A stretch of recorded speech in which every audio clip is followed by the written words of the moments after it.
Beats by Yusuf.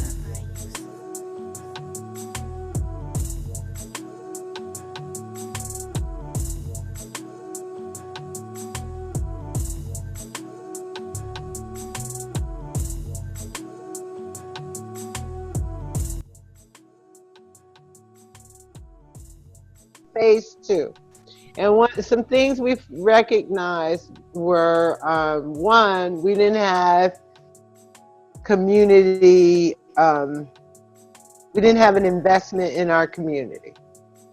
We didn't have long-term investment in our community. We'd only been there a couple years. We had an office there, but I lived in Flatbush at the time. Other people lived in the Bronx. People lived in no one lived in the Crown Heights, Fort Greene. That's where our office was. It was between Crown Heights and Fort Greene. No one actually lived in the neighborhood. The office was there. We was there 24 hours for all practical purposes. But we weren't there for any length of time, which meant it was very difficult to get the trust and the respect from people beyond the cultural, like we're with you ideologically, or we agree with you. But we don't know you. We're not necessarily going to put ourselves on the line for this. Right.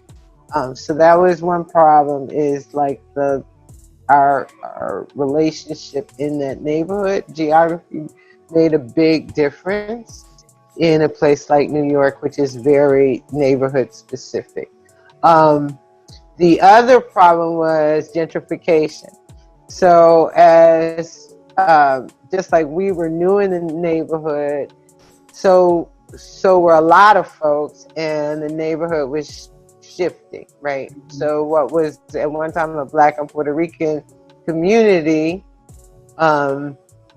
was now becoming like businesses, predominantly hipsters. Jay-Z and them were building what is now known as the Atlantic Center, the stadium, and that was displacing families left, right, and center. And so people were being moved out, and also so there was an instability, and it made it very difficult for people to organize around something as large as keeping this area, this neighborhood safe. There was no neighborhood, right? There was no community. The community was in a bit of a shamble. And so what we decided was, because we were not a strong base building organization, particularly in terms of community based building at the time, we decided to work with communities that were already base building, who were located in different neighborhoods that had different kind of similar conditions, but different pressure points at that time.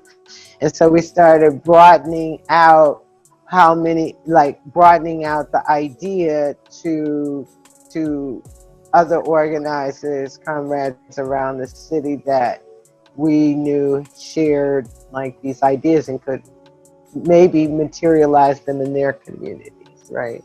And so we put out a call. We had some like 50 different organizations, 50 people representing quite a few different organizations coming together to really talk about, can we produce a harm-free zone? What would this look like citywide? At this point, it wasn't about shut down the 75th.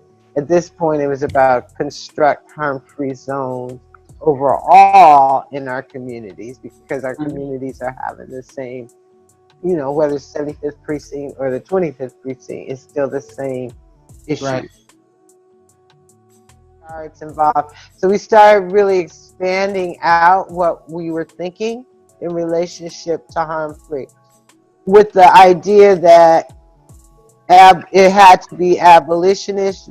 It was really about how a community, and that could be geographic or a community of shared values, how that community would resolve its conflicts without relying on an external force. But that allowed us to really broaden how we were thinking in terms of, okay, what do we mean by a community? B, what do we mean by a like zone? Right? Can a zone be a cell block? Can a zone be a building? Can a zone be a country? Can I don't know if that's actually the way to go. So what I would actually think, because of the instability of our communities, right? So if we're going to take on that role, what are we actually looking at?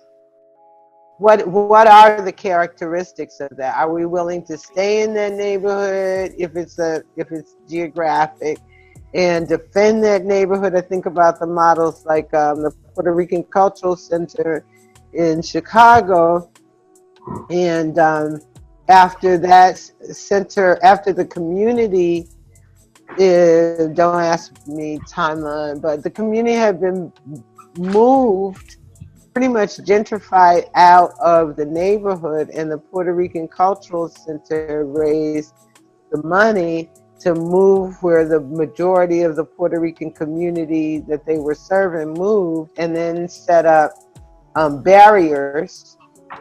borders, right? That said, this is our territory. And they did it with art, actually. So they made these huge sculptural pieces that once you enter and cross over that border, you're in this Puerto Rican community, and they're like, you are now in our zone, right? And so, I don't want borders. So right. How do we think about harm-free zones that aren't reinforcing the same kind of,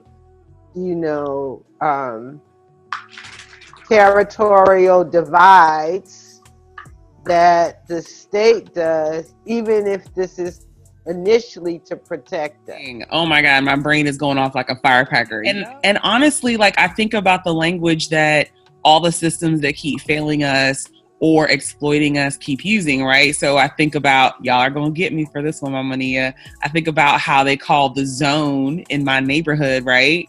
It's referred to the EDCI zone. Right. Like the poverty pimping of the like education reformers coming to town and, overlaid their map on top of a map based on police districts. Right.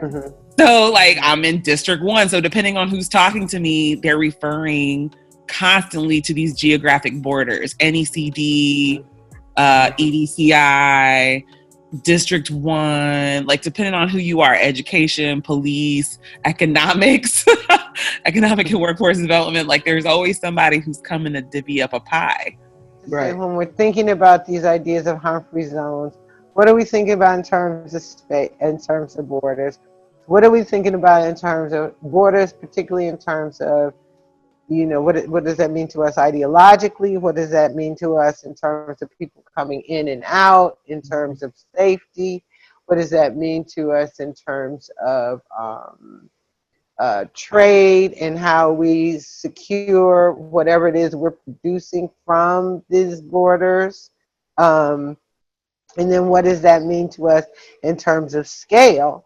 Can this possibly grow beyond a neighborhood, a block, a city, a town, right? And if so, what would be the compromises that we would have to make in order to ensure that?